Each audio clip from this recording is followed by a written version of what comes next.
ಇಂದು ನಾನು ನಿಮ್ಮ ಮುಂದೆ ಹಂಚಿಕೊಳ್ಳುತ್ತಿರುವ ಕೃತಿಯ ಹೆಸರು ಚಿದಂಬರ ರಹಸ್ಯ.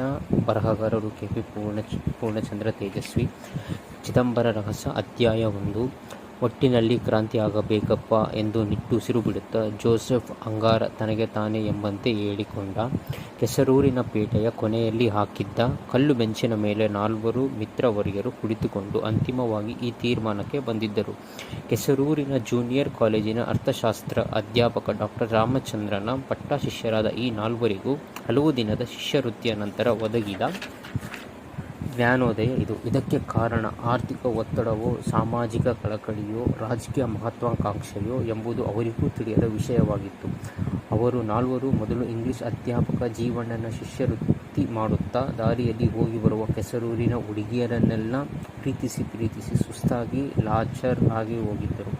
ಸೂಟು ಹಾಕಿ, ಬೂಟು ಹಾಕಿ, ಟೈ ಕಟ್ಟಿ, ಸಿಗರೇಟು ಹಿಡಿದು, ಸಿಳ್ಳೆ ಹೊಡೆದು, ಕೆಮ್ಮಿ, ಅಡ್ಡಾಡಿ, ನಮೂನೆಯ ಪೋಸುಗಳಲ್ಲಿ ನಿಂತು ಏನೇನೋ ಮಾಡಿದರೂ ಒಬ್ಬ ಮನದ ಮೇಲೂ ಪರಿಣಾಮ ಬೀರಲಾರದೆ ಕೊನೆಗೆ ಅವನ್ನೆಲ್ಲ ತೆಗೆದೆಸೆದು ಖಾದಿ ಜುಬ್ಬ ಪೈಜಾಮಕ್ಕೆ ಹಿಡಿದು ರಾಮಚಂದ್ರನ ಶಿಷ್ಯರಾಗಿದ್ದರು. ಅವರೀಗ ಯೋಚಿಸಿಕೊಂಡರೆ ನಿಜವಾಗಿಯೂ ಬೇಸರ ತರಿಸುತ್ತಿದ್ದುದು ಇಂಗ್ಲಿಷ್ ಅಧ್ಯಾಪಕರು ಪಾಠ ಮಾಡುತ್ತಾ ಹೇಳುತ್ತಿದ್ದ ಸುಂದರ ಪ್ರೇಮ ಗೀತೆಗಳು, ಕಥೆಗಳು ಹಾಗೂ ಕನ್ನಡ ಮತ್ತು ಹಿಂದಿ ಪ್ರೇಮಕಥೆಯ ಚಲನಚಿತ್ರಗಳು. ಅವೆಲ್ಲ ಬೇರೊಂದು ಲೋಕದ ಪುರಾಣಗಳೆಂದು ಅವರಿಗೆ ಈಗ ಮನದಟ್ಟು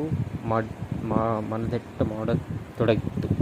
ಅವರ ಎದೆಯೊಳಗಿನ ಪ್ರೇಮ ಸರದಿಯನ್ನು, ತ್ಯಾಗಮಯತೆಯನ್ನು, ಸಾಹಸ ಪ್ರಿಯತೆಯನ್ನು ಅರಿಯುವ ಯೋಗ್ಯತೆ ಈ ಕೆಸರೂರಿನ ಹುಡುಗರಿಗೆ ಇಲ್ಲ ಎನ್ನುವ ತೀರ ವಿಷಾದಕರ ನಿರ್ಣಯಕ್ಕೆ ಅವರು ಬಂದಿದ್ದರು. ಆದರೆ ಅವರಿಗೆ ಇದಕ್ಕಿಂತ ಮಿಗಿಲಾಗಿ ಅವರ ಅವ್ಯಕ್ತ ಪ್ರೇಮದ ಅಮೂಲ್ಯತೆಯನ್ನರಿಯದ ಆ ಹುಡುಗಿಯರು ಕಿಸಿಕಿಸಿ ನಗುತ್ತಾ ಮರೆಯಲ್ಲಿ ನರಿಗಳಂತೆ ನಿಂತು ಏನನ್ನೋ ಪಿಸುಗುಟ್ಟುವ ಗೂಬೆ ಹುಡುಗರೊಡನೆ ಮಾತಾಡುವುದನ್ನು ನೋಡಿದರಂತೂ ಹೊಟ್ಟೆ ತೊಳಿಸಿ ಬರುತ್ತಿತ್ತು. ಇವರೆಲ್ಲದರ ಒಟ್ಟಿನ ಪರಿಣಾಮವಾಗಿ ಅವರು ಅಲ್ಲಿ ಕುಳಿತುಕೊಂಡು ಇಡೀ ಸಮಾಜದ ಅನ್ಯಾಯ, ಅಸಮಾನತೆ, ಕಂದಾಚಾರ, ಶೋಷಣೆಗಳೆಲ್ಲದರ ಮೇಲೆ ರೋಷಗೊಂಡು ಒಟ್ಟಿನಲ್ಲಿ ಕ್ರಾಂತಿ ಆಗಬೇಕು ಎಂಬ ಒಂದು ಸರ್ವಾನುಮತದ ನಿರ್ಣಯ ತೆಗೆದುಕೊಂಡರು. ಆ ನಿರ್ಣಯದಿಂದ ಅವರ ಮನಸ್ಸಿಗೆ ಎಷ್ಟೋ ಸಮಾಧಾನ ಮತ್ತು ನೆಮ್ಮದಿ ಬರತೊಡಗಿತ್ತು. ಹಿಂದೊಮ್ಮೆ ಜಾತಿ ವಿನಾಶ ಕಾರ್ಯಕ್ರಮ ಹಾಕಿ ಅಂತರ್ಜಾತೀಯ ವಿವಾಹ ಆಗಬೇಕು, ಜಾತಿಗಳನ್ನು, ಕಂದಾಚಾರವನ್ನು, ಮೂಢನಂಬಿಕೆಗಳನ್ನು